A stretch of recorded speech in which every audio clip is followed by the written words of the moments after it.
Hey everybody, figured I would make a little update video on the convertible.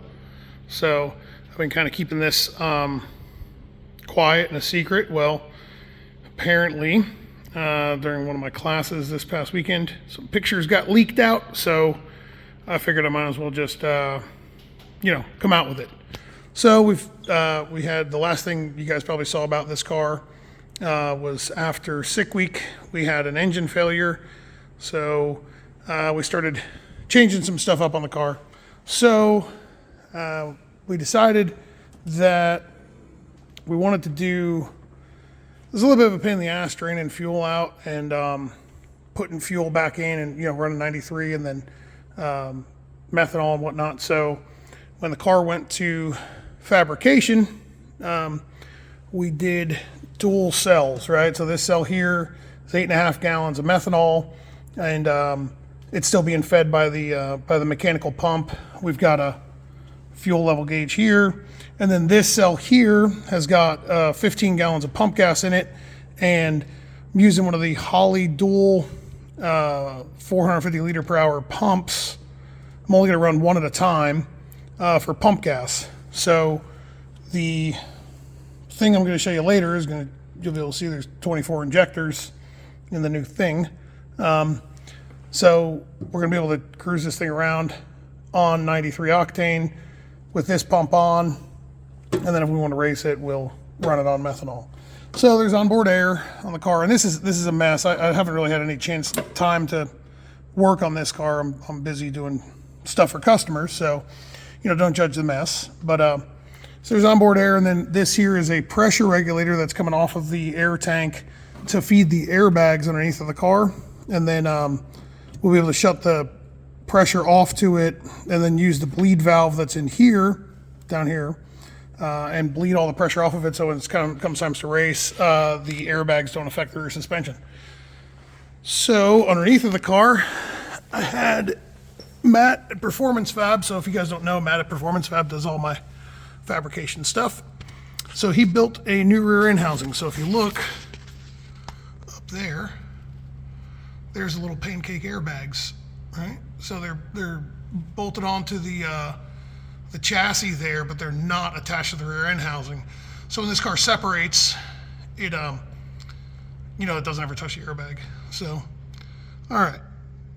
So he built me a new rear end housing. So this is a floater. This is a floater rear end housing. We used Moser floater parts. So the Moser spindles are in there. And then we went with TBM brakes.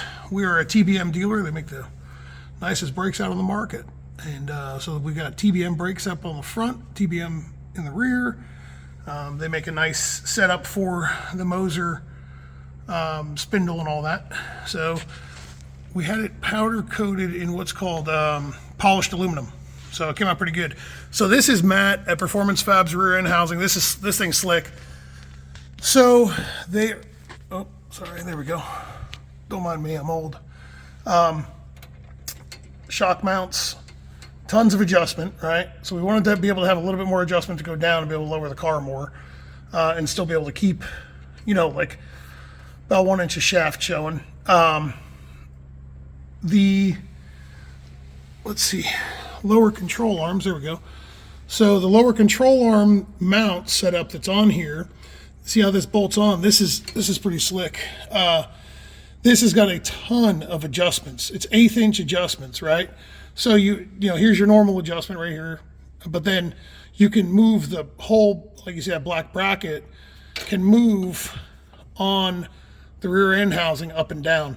And then this little bolt right, that little guy there, is your locator to let you know like which slot you're in, right?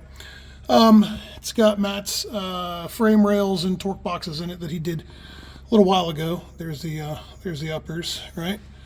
So the upper control arms on this have also got a ton of adjustment.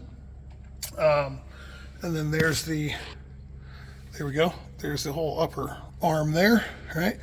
Anti-roll bar is not hooked up, but it's got a big hog leg of an anti-roll bar up there, right? Drive shaft shop with the carbon drive shaft. Got tons of fuel lines up here in this tunnel that Matt built me. A tunnel next to a tunnel. So anyway, there's the engine. Oh, here's the bottom of the fuel cells. So there's the fuel pump with the cable drive, and the fuel cell is sectioned so that it's low enough for all the filter and all that kind of stuff to clear. And then this has got a deeper sump for a little bit more capacity. Menser shocks, these been on the car. All this stuff's been on the car, but the rear end housing's new and whatnot. There's the back of a trailer plug, all right, because it's a street car. So, all right, let's get out from underneath of this thing. All right, so we got, again, TBM brakes up in there. There's that Moser floater setup. So the car, oh, he also built me some extra cup holders. So I drink Rooster Boosters from Quick Trip, and they're large. And the problem we had was the cup holders weren't big enough to hold my Rooster Boosters, and that's just a problem. We need to be able to have that capacity. So, you know, he whipped those up. I moved the battery to behind the passenger seat. Makes life a little bit easier. It used to be up there, bolted to that cross dash bar, but I just moved it back here just so it's a little bit easier to access and to be able to turn on and off. So this is Volt Freak's battery. This button here, there you go, it's on. Now it's off. So you can turn the battery on and off. It's a little bit of a pain in the ass to turn on and off. I have a remote switch for it, but you know, I like to be able to see it, so we moved it back there. Fire suppression system. There's the activation box with fire suppression. Bunch of carbon. There's a radio Laura got me. So that bolts on there. It's Bluetooth. You know, good to go. So the interior is all ripped apart. All the electronics are out of it. I have to rewire the whole car for what we're about to show you. So if you've ever done anything to your car and you felt dirty, disgusting, feel wrong, just do things and you do it and you know it's for the better and the greater good or whatever, but you're just like, man, this is wrong, I just don't feel right. Well, that's what happened. So give the camera to her. So we changed things up a little bit, and we put a different engine in the car. Yep. So, sick week, we had a catastrophic engine failure. Not going to get into the details about it, but I brought it to a different machine shop, and that machine shop was Par Racing Engines in Spartanburg, South Carolina. Scott Duggins at Par has always done me right in the past, and he doesn't like working on small block Fords, so I kind of had to beg him, but he fixed it and got the small block Ford fixed. And during the process of having the small block Ford fixed, I had a customer reach out to me and ask me if I was willing to sell my small block Ford. So, you know, we had it fixed, and we worked out a deal, and the customer bought basically everything from the firewall forward out of the car. So the deal's not completely done yet. I still haven't received 100% payment yet, but you know, it's on its way. It'll be you know, done here shortly. The customer is a grudge racer and wanted to be able to buy something that nobody really knew about, and here we are. So nobody knows who it is, and it's going in a car. So during that, we kind of talked about, me and some buddies of mine were talking about, like, you know, the goal here with this thing is to do a lot of the drag and drive events. And we learned something at Sick Week during registration that was unbeknownst to me. And honestly, it's my own fault because I probably just didn't read the rules well enough or whatever. But we were in a class called Modified at Sick Week, and we'll be in the same class, Modified at Drag Week and whatnot. And in Modified, they allow billet, big blocks, and twin turbos, and alcohol, and big tires, and blah, blah, blah.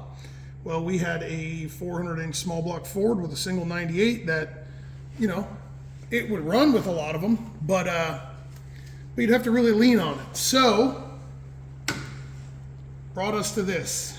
I talked with Scott at Par, and if you guys don't know who Par is, they do a lot of big block Chevrolet. So that's kind of that's their bread and butter, right? So they do a ton of big block Chevrolet. They do a lot of bracket race motors, and they have a package that they do for a lot of the top sportsman bracket racers. It's a big block Chevrolet with a Pro Charger and a blow-through carburetor. They make right at 3,000 horsepower on the engine dyno. They run them all damn year, and they're bracket racers, right? So like, you know, if you're a bracket racer or you've been to a bracket race, those dudes are like in the pits whoop-on it for like 30 minutes right when they get there every time. They got cleared out about 3,000 times a day, and they hot lap these things. They beat the piss out of them. And I know quite a few guys that have got that same engine combo from Scott. They literally run it all year, and they put rods in it. So at the end of the year. So after a lot of consideration, it was difficult for me to swallow, but we decided to build well, I didn't build shit, Scott did, but I decided to have Scott build me a big block Chevrolet. So, and I'm sure that some of you guys that are watching this, all 12 of you small block Ford guys left in the country are probably like, fuck yeah, man. But it is what it is. So this is a 540-inch big block Chevrolet. Brodix hip casted aluminum block and aluminum heads, Callie's crank, MGP rods, diamond pistons. It's all stuff that, this is the craziest part. Scott, when we talked about this and we confirmed that we were going to do this big block Chevrolet, you know, I'm all excited. So I said, you know, okay, well, you know, what do you have in stock? You know, and he's like, well, what do you mean? And I didn't understand. And I said, well, you know, what do we have to order? Like, how do we got to go about ordering stuff? You know, because you get excited. And he's like, I got everything. I said, bullshit. So I said, nah, I got just about everything. He said, if you wouldn't have drug your feet for a week and a half making a decision, I would have had a crank shaft in stock for you. So the only thing he was waiting on was a crank. So I said, okay, well, if you have a block and you have heads, I want to go out to the shop and I want to put my name on a block, you know. Yeah, because, you know, you want to make sure that you got what you got, right? So we go out into the shop, and he says, all right, well, pick a block. And he had like 40 of them sitting there. And I said, God dang. Okay. So needless to say, this was a smart decision for me, I feel, because when it comes to drag and drive stuff, you like to keep a lot of spare parts. And with my old engine combination, spare parts were pretty few and far between. So instead of his just standard 540 that he does for the bracket car guys, we kind of went a little beyond and made it a little bit nicer. And if you guys know me, you know that I'm bougie. Okay, there you go. Laura's calling it bougie. I guess I'm a little fancy, right? So we went with, I had to do an external oil pump because we got to drive the fuel pump cable. So normally he would just do an internal oil pump in this combo. So we did an external oil pump. We did it's kind of hard to see down here, but we did a 2-piece oil pan. You can kind of see the lip of that oil pan right there. Make it a little bit easier to be able to get to the bottom end of the motor. We did something he doesn't normally do, but I wanted was an RCD billet gear drive. So this is, instead of having an exposed belt, I've always had a concern of having a belt or having a rock fly up from underneath the car and hit your timing belt and, you know, cause some havoc. So I went with an RCD gear drive. RCD was a great company to deal with. The selling point to me was that it would come black anodized. Yep, that's what sold me. So pretty pathetic, right? They make a cam cover that was set up for a cam sensor, half 20 thread. This is an MSD cam sensor. And then there is a magnetic bolt behind the cover. I'll wind up making a different video on how to set up a 12-1 with a front mount cam sync. So we did that. Hip casted heads. They're BB3 extra 390 or 80 or something. I don't really know. I don't know. I'm a small block Ford guy, and I got a big block Chevrolet now, so I don't really know exactly what it is, but it's supposedly great shit. I don't know. It's got a, I know, he uses nothing but like the best lifters out there. So we used those BAM DLC steel coated 937 lifters. It's the same ones that we ran in my small block Ford. Well, we ran the 904s in my small block Ford. These got 937s. I told him that I just wanted something, do whatever you want to do, but there was a few things I insisted on, and that was billet valve covers that were black anodized, because that's how I am, and O-rings on the exhaust ports. So he O-ringed the exhaust ports for me. He did not provide the intake manifold. So the intake manifold, it was kind of the basis behind deciding on 100% doing this. So this intake manifold was built by Sean's Custom Alloy out of Australia, and they are sold exclusively through Steve Morris. This is a 24 injector setup, right? So we've got 16 injectors. We're using AFIS injectors, a set of 400s and a pair of 600s, or a set of 600s. And then down underneath of the intake manifold, it's kind of hard to see. Hang on, I'll get it. There you go. So there's 2 more fuel rails underneath of there with 8 more injectors. So down there is a set of Siemens Deca 80 pound per hour LS3 height injectors. Can't really see. And those are going to be ran on pump gas. So we'll be able to drive around, do what we're doing on pump gas, and then transition over to the 16 methanol injectors here. So the intake manifold, this intake manifold's like radical, right? It's like wild, 24 injectors. I mean, it's all billet, badass piece, right? So you'd think like, man, this is 6 months wait, right? So after I talked to Sean's Custom Alloy, he said you have to buy it from Steve Morris. I give a phone call over to Steve Morris, and he's like, yeah, what do you want? And I said, well, I want this intake manifold. He said, how many? I said, what do you mean, how many? So you got it in stock. I said, come on. A couple days later, a couple $1,000s later, got an intake manifold. It was unreal to me, right? It blew my mind that, we could just, like, this was sitting on a shelf somewhere. Like, I really, coming from the small block Ford world, if somebody told me that this was sitting on the shelf, I would say, yeah, it's sitting on a shelf for your own car, not for sale. But, here we are. So a couple days later, we've got an intake manifold. That was really the whole basis of this. I actually purchased this intake manifold before I even told Scott at Par to build me an engine. So that was the whole dragging my feet thing. So customer who bought my small block Ford also wanted the turbo kit and everything. So we had Matt, which we needed new headers and all that stuff anyway. So Matt built a new set of headers for it.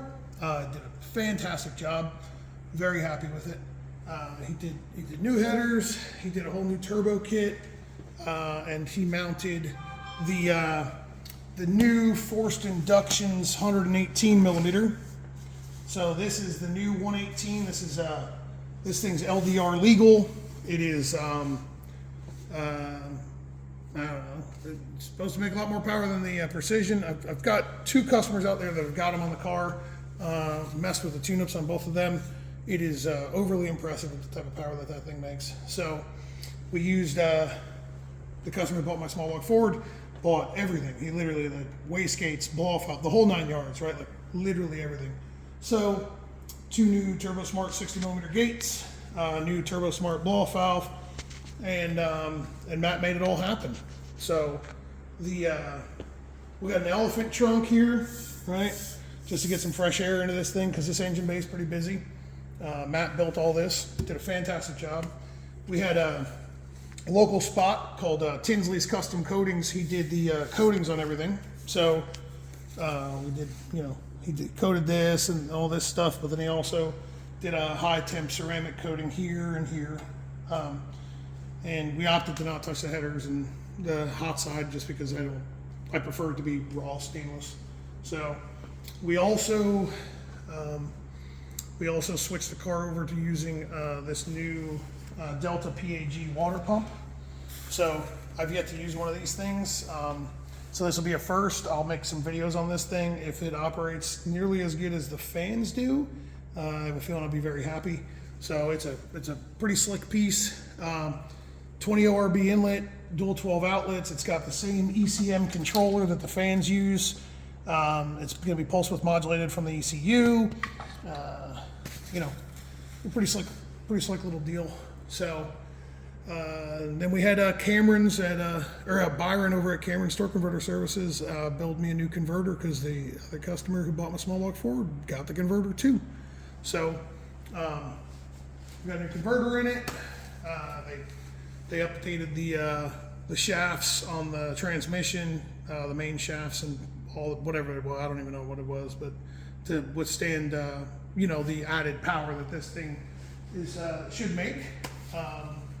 And here we are. So I haven't really worked on it much. I mean, I know it's, you know, going from the last time you saw this car to now, there's a ton of work that's been done, but I haven't really been able to work on it much. I've been worried about, you know, keeping up with customer stuff. So this is my car, so it kind of sits on the back burner, right? It's not nearly as important as customer stuff. So I'll carve out time when I can to work on it and hopefully be able to make it to what are we doing? Drag week. Drag week. Yep. So drag week is in like is it a little over a month and a half? Month and a half. Yeah, so it's like 6 weeks away, so that's cool. No testing on the car, you know, all new shit. Don't even have a windshield in it. Got to rewire the whole thing, finish up some plumbing, then I got to tune the thing and whatnot, get some testing in, hope for the best. But reality, if we don't make what's it called, drag week, I'm not going to be too bummed. We have our own drag and drive event that we're going to be having in November, and I'm obviously biased, but more excited about that than going to middle of, you know, wherever, Indiana, to go do drag week on crap tracks and sweat my ass off. So more excited about my own drag and drive event, and really more so excited about doing sick week and getting a little bit of redemption next year. So to answer some questions that I know are probably going to come, do I think we could have went 640s with the small block Ford? For sure. Small block Ford with the right gear set and the transmission now, I'm positive we could have went 640s with the car. Do I think we're going to be able to go 640s with this thing? I hope so. This is a tough pill to swallow to even look at this damn thing to know that there's a big block Chevrolet in this car. Like I feel dirty, right? Like it's like I'm ashamed. But you know, we all know that these things are going to make a little bit more power. So I also don't really care about racing any of the small block stuff. I don't care about everybody's rules. I don't care about the grudge stuff. I hate listening to the bickering and whatnot. And if this car turns out to be just, you know, goes and does drag week type events and testing tunes, that's all I give a shit about. And we go take it to dinner. So anyway, yeah, I've kept it a secret for a while, and apparently some pictures got taken during this past weekend's class, which is okay. I didn't, you know what I mean? I didn't tell anybody that they couldn't, you know, I'm not mad at anybody, but it got out, and this was going to have to come out eventually anyway. So I'll update some more shit on this thing as shit happens, right? It identifies as a Ford, though. It does identify as a Ford, right?